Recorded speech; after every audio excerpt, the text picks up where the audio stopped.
السلام علیکم ورحمۃ اللہ وبرکاتہ۔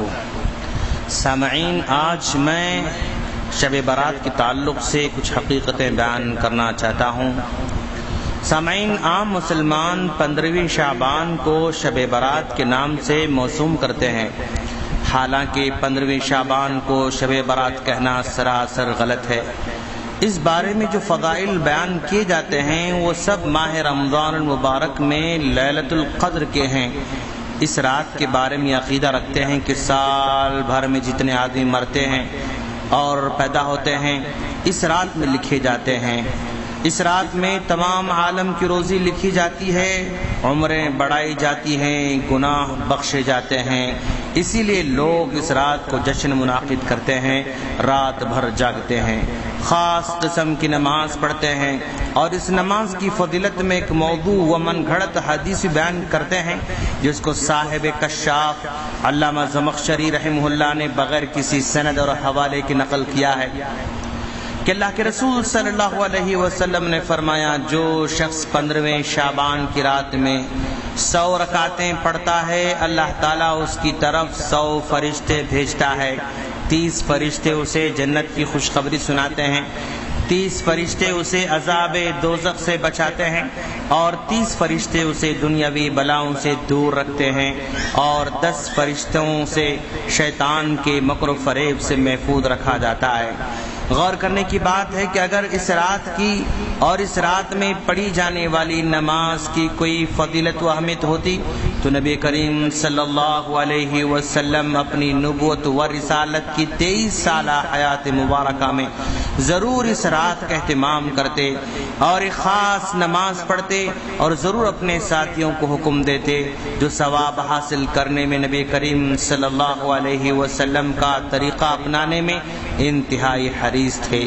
مگر آپ نے ایسا نہیں کیا، تو پھر جو چیز نبی کریم صلی اللہ علیہ وسلم، خلفائے راشدین اور صحابہ کرام تابعین سے ثابت نہ ہو وہ بدعت ہی ہو سکتی ہے، خیر کا کام نہیں ہو سکتا ہے۔ دوستو، اس رات میں ایک عقیدہ یہ بھی رکھا جاتا ہے کہ مردوں کی روحوں کی آمد کا عقیدہ۔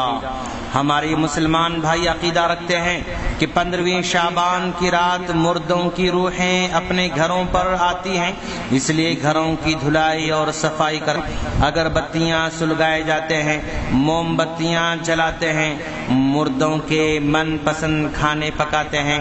حالانکہ روحوں کے اس دنیا میں آنے کے بارے میں اللہ تبارک و تعالیٰ کا فرمان ہے، وَمِن وَرَائِهِمْ بَرْزَخٌ إِلَى يَوْمِ يُبْعَثُونَ، کہ وہ مرنے کے بعد ایسے عالم برزخ میں ہیں جہاں پلٹ کر قیامت تک نہیں آ سکتے۔ لہذا یہ عقیدہ رکھنا کہ مردوں کی روحیں اپنے گھروں میں آتی ہیں مذکورہ آیت سے بالکل تضاد ہے اور متصادم ہے۔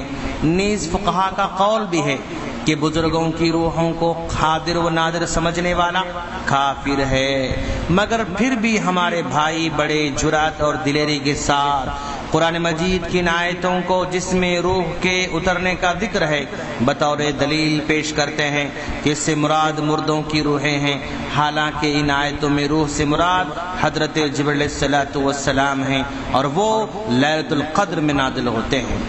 اور اسی طرح اس 15ویں شعبان کے تعلق سے ہمارے معاشرے میں، سوسائٹی میں زیارت قبور کا بھی عقیدہ ہے۔ شب برات کا ایک بڑا حصہ بلکہ اس کی ایک بڑی بدعت قبرستان کی زیارت بھی ہے۔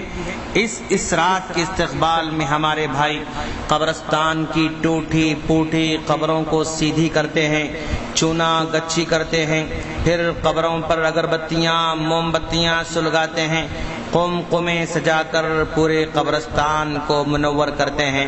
حالانکہ جس انسان کی قبر اس کے عقیدہ صحیحہ اور عمل صالحہ کی روشنی سے منور نہ ہو سکی، اسے اس بجھ جانے والی بناوٹی روشنی سے کیا فائدہ ہو سکتا ہے؟ تو اس رات لوگ خاص طور پر قبرستان جاتے ہیں، جبکہ نبی کریم صلی اللہ علیہ وسلم کا اس رات قبرستان جانا کسی صحیح روایت سے ثابت نہیں ہے۔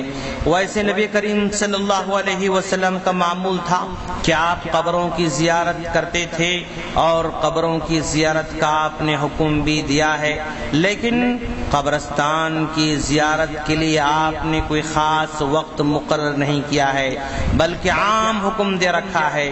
معلوم ہوا کہ زیارت قبور ہر وقت مسنون ہے، نہ کہ صرف یہی ایک رات۔ اسی طرح ہمارے سوسائٹی میں اس 15ویں شعبان کو حلوہ خوری کا طریقہ بھی ایجاد کیا گیا ہے۔ ہمارے بھائی نیک کام سمجھ کر شب برات میں انواع و اقسام کے حلوے بناتے ہیں، اس پر فاتحہ دلواتے ہیں اور اپنے اس عمل کے ثبوت میں ایک دلیل پیش کرتے ہیں کہ جنگ احد میں نبی کریم صلی اللہ علیہ وسلم کے دندان مبارک شہید ہوئے تھے، اس لیے آپ نے حلوہ نوش فرمایا تھا۔ حالانکہ یہ سراسر غلط ہے، کیونکہ مورخین کے اتفاق کے مطابق شوال سن 3 ہجری میں نبی کریم صلی اللہ علیہ وسلم کے دندان مبارک شہید ہوئے تھے۔ 15 شعبان یا ماہ شعبان سے اس واقعے کا کوئی تعلق نہیں ہے۔ اگر بالفرض اس کو تسلیم کر بھی لیا جائے تو پہلے ہمارے بھائیوں کو چاہیے کہ وہ اپنے دانت توڑ لیا کریں، پھر بعد میں حلوہ کھائیں تو ممکن ہے سنت ہو سکے۔ خلاصہ کلام یہ ہے کہ حلوہ خوری عبادت نہیں بلکہ بدعت ہے۔ ہمارے بھائیوں کو ایسے بدعتی کاموں سے پرہیز کرنا چاہیے۔ اسی طرح 15ویں شعبان کی رات کو آتش بازی کا کام بھی کیا جاتا ہے۔ اس رات میں ہمارے بھائی پٹاخے بازی کرتے ہیں۔ ایک طرف تو ان کا عقیدہ ہے کہ 15ویں تاریخ کو اللہ تبارک و تعالی آسمانی دنیا پر نازل ہوتا ہے اور ایک غروب آفتاب کے بعد پٹاخے چھوڑنا شروع کر دیتے ہیں، تو گویا زبان حال سے کہتے ہیں کہ اے اللہ تو دور ہو جا، اے اللہ تو دور ہو جا، ہمیں تیری کوئی ضرورت نہیں ہے۔ اس طرح کی بات سامنے آ رہی ہے۔ اس طرح سالانہ کروڑوں روپیہ آگ کی نظر کرتے ہیں۔ اگر ایسے لوگوں سے کہا جائے کہ دینی کاموں کے واسطے روپیوں کی ضرورت ہے تو صاف جواب دیتے ہیں کہ ہاتھ ٹائٹ ہے، جیب تنگ ہے، اللہ جانے ان واہیات کاموں کے لیے روپیہ کہاں سے آ جاتا ہے۔